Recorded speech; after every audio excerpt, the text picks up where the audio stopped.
Hello everyone, welcome back to my channel. I hope you are doing well. आज की हमारी video का topic जो कि एक बहुत ही ज़रूरी टॉपिक है, आज की वीडियो में हम बात करने वाले हैं जो कोरोना वायरस की वजह से बेबी की वैक्सीनेशन डिले हो रही है। और हम सभी जानते हैं कि वैक्सीनेशन कितनी ज़रूरी है। वैक्सीनेशन बेबी को जानलेवा बीमारियों से बचाती है एंड साथ ही और भी जो इन्फेक्शंस हैं होने वाले हैं उनके कांटेक्ट से आने में भी वो बचाती है। एंड इस सिचुएशन में जो ये कोरोना की वजह से सिचुएशन चल रही है, इसमें पेरेंट्स के मन में एक डर भी है और इतने सारे क्वेश्चंस आते हैं कि बेबी को हम कैसे इस टाइम पे वैक्सीनेशन दिलवाएं और हम क्या करें कि बेबी को जो वैक्सीनेशन है वो टाइम पे लगे। एज अ पेरेंट मेरे मन में भी ये क्वेश्चंस आते हैं कि क्या हम बेबी की वैक्सीनेशन डिले कर सकते हैं, तो अगर डिले कर सकते हैं तो कब तक डिले कर सकते हैं, या फिर अगर हम बेबी को बाहर लेके जाएंगे तो हम कैसे बाहर लेके जाएंगे। एंड बहुत सारी चीज़ें हैं उस टाइम पे माइंड में चलती हैं। तो आज इस वीडियो में हम ये सारी चीज़ें कवर करेंगे। आइए वीडियो स्टार्ट करते हैं। वीडियो स्टार्ट करने से पहले मैं बता दूं कि ये वीडियो एक बहुत ही ज़रूरी है। आप अपने फ्रेंड्स के साथ, पेरेंट्स के साथ या जो टू बी पेरेंट्स हैं उनके साथ शेयर करें ताकि उनको भी ये जानकारी मिल सके। पहले बात करते हैं WHO क्या कहता है। जो वर्ल्ड हेल्थ ऑर्गेनाइजेशन है वो वैक्सीनेशन को लेके क्या कहता है। इस टाइम पे जो ये कोरोना की सिचुएशन चल रही है, इस टाइम पे 80 मिलियन से भी ज़्यादा बेबी रिस्क पर हैं ऐसी डिजीज़ के कांटेक्ट में आने के, जिनको हम पहले ही क्योर कर सकते हैं वैक्सीनेशन देके। तो जो डिजीज़ हो गई जैसे आपका ये पोलियो हो गया एंड आपका डिप्थीरिया हो गया एंड मेजल्स हो गया, खसरा हो गया, तो इन सब को हम प्रोटेक्ट कर सकते हैं पहले से ही बेबी को वैक्सीनेशन देके। और WHO साथ ही ये एडवाइस करता है कि वैक्सीनेशन डिले नहीं करनी चाहिए, डिले ना करें। और साथ में मैं भी यही बोलूँगी कि वैक्सीनेशन आप डिले बिल्कुल ना करें, क्योंकि आप टाइम पे बेबी को वैक्सीनेशन दिलवा के आप इन बीमारियों से बेबी को बचा सकते हैं। स्पेशली जो 1 ईयर तक की वैक्सीनेशन होती है, 1 साल तक का जो बेबी को टीकाकरण होता है, वो बिल्कुल डिले नहीं करना चाहिए। एंड गवर्नमेंट के हिसाब से भी और कंट्रीज़ हैं उनके हिसाब से एक रूल्स और रेगुलेशंस के अकॉर्डिंग एक चार्ट बनाया हुआ है, एक शेड्यूल बनाया हुआ है कि कौन कौन सी वैक्सीनेशन किस किस टाइम गैप के बाद लगनी है। बेबी का जैसे ही बर्थ होता है बेबी को वैक्सीन दे दी जाती है, तो मतलब बर्थ से ही बेबी को वैक्सीनेशन जो है लगनी शुरू हो जाती है। एंड जैसे बेबी होता है तो आपको एक चार्ट दिया जाता है, एक बुकलेट दी जाती है जिसके अंदर पूरा जो शेड्यूल है वो मेंशन होता है, कौन सी वैक्सीन कब लगनी है, किस मंथ में लगनी है। तो वो सारी चीज़ें उसके अंदर मेंशन होती हैं, जैसे कि बेबी को 1 मंथ में लगनी है, 2 मंथ में लगनी है और कौन सी वैक्सीनेशन लगनी है। और ये सारी वैक्सीनेशन आप बेबी को टाइम पे लगवा के जो जानलेवा बीमारियां हैं इनसे आप बेबी को बचा सकते हो।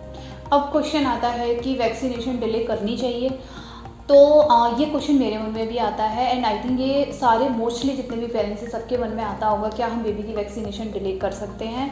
तो जैसा कि मैंने पहले ही बताया कि WHO भी रिकमेंड करता है कि आप वैक्सीनेशन बेबी की डिले ना करें, टाइम पे वैक्सीनेशन लगवाएं, या फिर अपना जो बेबी का डॉक्टर है आप उनसे कंसल्ट करें, वो भी आपको यही बोलेंगे या फिर आपको बताएंगे कि कौन सी वैक्सीनेशन है उसे कितने टाइम गैप के बाद हम लगवा सकते हैं।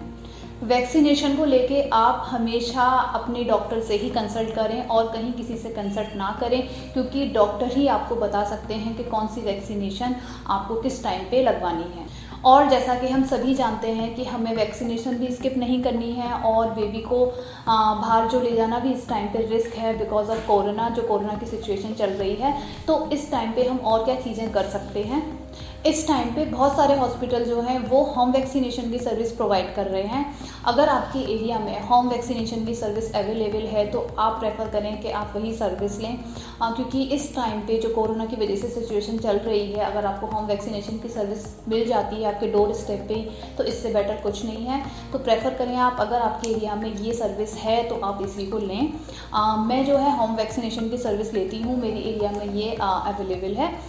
एक एम्बुलेंस आती है जो कि प्रॉपर वेल इक्विप्ड एम्बुलेंस होती है और वो बेबी को लेते हैं एम्बुलेंस के अंदर और बेबी को सेफली वैक्सीन देते हैं।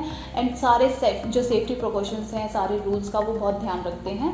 और इस पर मैंने पहले ही एक वीडियो की हुई है, आप मेरे चैनल पे जाकर देख सकते हैं। अगर आपके यहाँ पे होम वैक्सीनेशन की सर्विस नहीं है तो आप प्रेफर करें, अगर डॉक्टर का घर पास में है या डॉक्टर के घर पे जाके आप सर्विस ले सकते हैं, क्योंकि थोड़े रिस्क के चांसेस कम हो जाते हैं, तो आप बेबी को वहाँ जाके वैक्सीनेशन लगवाएं। अगर नहीं है वहाँ पे तो आप बेबी को डॉक्टर के क्लिनिक जाएं, वहाँ जाके वैक्सीनेशन लगवाएं, क्योंकि हम सभी जानते हैं कि जितने भी हॉस्पिटल्स हैं वहाँ पे ये वायरस के कांटेक्ट के आने में जो है रिस्क बढ़ जाते हैं, क्योंकि सारे हॉस्पिटल्स इस टाइम रेड जोन में हैं। तो आप हॉस्पिटल जाना बिल्कुल अवॉइड करें, प्रेफर करें अगर घर पे डॉक्टर आपको बोल देते हैं आने के लिए तो आप घर पे वैक्सीनेशन लगवाएं या फिर डॉक्टर के क्लिनिक पे जाकर वैक्सीनेशन लगवाएं। वैक्सीन के लिए आप पहले से प्रिपेयर कैसे रह सकते हैं, पहले इस पे बात करते हैं। सबसे पहले आप देखें कि आपकी बेबी को जिस टाइम पे वैक्सीनेशन लगनी है, जिस टाइम पे उसका वैक्सीनेशन होना है, उससे 1 वीक पहले ही आप डॉक्टर से अपॉइंटमेंट ले लें। और आपको उससे क्या होगा कि आपको पहले डेट मिल जाएगी बेबी की, और आपको टाइम स्लॉट है वो भी मिल जाएगा, क्योंकि इस टाइम पे जो डॉक्टर्स हैं mostly doctors half an hour का गैप रख रहे हैं एक से दूसरे अपॉइंटमेंट में, क्योंकि सारे रूल्स एंड रेगुलेशंस हो गए और जो सेफ्टी प्रिकॉशंस हो रहे हैं वो फॉलो करके चल रहे हैं, ताकि जिसके चांसेस हैं वो थोड़े कम हो सकें। आपको जो भी कंसल्ट करना है डॉक्टर से, जो भी बेबी के लिए पूछना है हेल्थ से रिलेटेड या वैक्सीन से रिलेटेड, उसकी एक लिस्ट बना लें ताकि कोई भी पॉइंट आपका मिस ना हो। और अगर आप बाहर जा रहे हैं बेबी को लेके डॉक्टर के घर पे या फिर डॉक्टर के क्लिनिक पे अगर आप बेबी को लेके जा रहे हैं तो आप हमेशा टाइम पे पहुँचें, बहुत जल्दी ना पहुँचें, आप टाइम पे पहुँचें ताकि आप कम से कम जो है बाहर रुक सकें, क्लिनिक पे रुक सकें। और जैसा कि मैंने आपको पहले बताया कि जो भी आप लिस्ट बना के लेके जाएंगे हेल्थ से रिलेटेड, सारे डॉक्टर्स जो हैं वो ऑनलाइन कंसल्ट कर रहे हैं, तो आप वो सारी चीज़ें ऑनलाइन पूछ लें तो बेटर है। इससे क्या होगा कि आपको जो क्लिनिक पे है वो कम टाइम रुकना पड़ेगा और आप जो है रिस्क के आने के चांसेस में थोड़ा कम हो जाएंगे। तो आप प्रेफर करें कि पहले ही ये सारी चीज़ें जो भी आपने पूछनी है वो डॉक्टर से आप ऑनलाइन ही पूछ लें, और क्लिनिक पे सिर्फ आपको वैक्सीनेशन का जो टाइम है बस उतना ही टाइम लगे। घर से बाहर जाने से पहले आप आने की तैयारी करके जाइए, जैसे कि आप जा रहे हो और आपके साथ कोई और जा रहा है और बेबी है, तो आप पहले से ही बेबी के जो एक्स्ट्रा क्लॉथ हैं और अपने क्लॉथ्स हैं वो अलग निकाल के रख के जाइए, और ऐसी जगह पे रखिए कि ताकि आपको घर में हर जगह जाना ना पड़े और ढूंढना ना पड़े, और टच जो है वो कम से कम आप करें घर के अंदर जाके। और जो भी चीज़ आपने यूज़ करनी है, जैसे आपने नहाने के लिए कोई सामान यूज़ करना है या बेबी का कुछ भी चेंज करना है, जैसे बेबी ने सपोज डायपर ही गंदा कर लिया, आपने वो चेंज करना है, तो ये सारी चीज़ें माइंड में लेके चलें और सामान सारा एक जगह रखें, ताकि आप जब भी आप वापस आएँ घर पे तो आपको कहीं पे भी टच ना करना पड़े और ये सारी चीज़ें आप अवॉइड कर सकें। अब जब आप घर से बाहर निकलते हैं तो आप मास्क पहनेंगे और आपके साथ जो भी हैं वो मास्क पहने, और आप ग्लव्स भी पहने साथ में। एंड अगर आपका बेबी बड़ा है तो मास्क पहन सकता है तो उसको भी मास्क पहनाएं। अगर बहुत छोटा बेबी है तो आप उसको जो कॉटन का कपड़ा होता है, सूती कपड़ा कॉटन का, आप उससे बेबी को कवर कर सकते हैं। जैसे आप बेबी को फीड कराते हो उस टाइम पे बेबी को कवर करते हो तो आप उस तरह से कवर कर सकते हैं। बीच बीच में ज़रूर चेक करते रहें कि बेबी को सफोकेशन ना हो, तो ये ध्यान रखें कि बेबी को सफोकेशन ना हो, ये आप चेक करते रहें। अगर आप डॉक्टर के घर या क्लिनिक जा रहे हैं, वहाँ कोई और भी पेशेंट है और भी कोई है, तो अपना डिस्टेंस बना के रखें, जो सोशल डिस्टेंस है वो बना के रखें, मेंटेन करके चलें। और इस टाइम अगर आपके पास अपना व्हीकल है तो उसी से जाना प्रेफर करें, क्योंकि हम सभी जानते हैं जो भी पब्लिक ट्रांसपोर्ट हैं वहाँ पे रिस्क में आने के चांसेस और ज़्यादा बढ़ जाते हैं। तो अगर आपके पास अपना ट्रांसपोर्ट है तो आप वही यूज़ करें तो बहुत बेटर है। अब जब आप घर वापस आ जाते हैं, जैसा कि मैंने पहले बताया कि जाने से पहले आप आने की जो है वो तैयारी करके रखिए, ताकि आपको घर पे कहीं पे भी टच ना करना पड़े। तो आप सबसे पहले आकर आप प्रॉपर बाथ लीजिए, प्रॉपर नहाइए और अपने सारे कपड़े चेंज कीजिए। एंड बेबी के लिए डॉक्टर्स मना करते हैं कि वैक्सीनेशन के बाद बेबी को तुरंत नहीं नहलाना है, तो आप बेबी को आके उसके सारे कपड़े चेंज कीजिए और पानी में कुछ एंटीसेप्टिक की बूंदें डाल के, जैसे जो डिटॉल आती है, डिटॉल की 1-2 बूंदें डाल के आप बेबी को अच्छे से पोंछ दीजिए, क्लीन कर दीजिए और बेबी के सारे कपड़े चेंज कर दीजिए। ध्यान रहे आपका कोई कपड़ा या आपके साथ जो भी कोई गया है और बेबी के जो कपड़े हैं वो बिल्कुल सारे चेंज होने चाहिए, और आप उनको बिल्कुल अलग रख दीजिए या हो सके तो उनको तुरंत वॉश करने डाल दीजिए।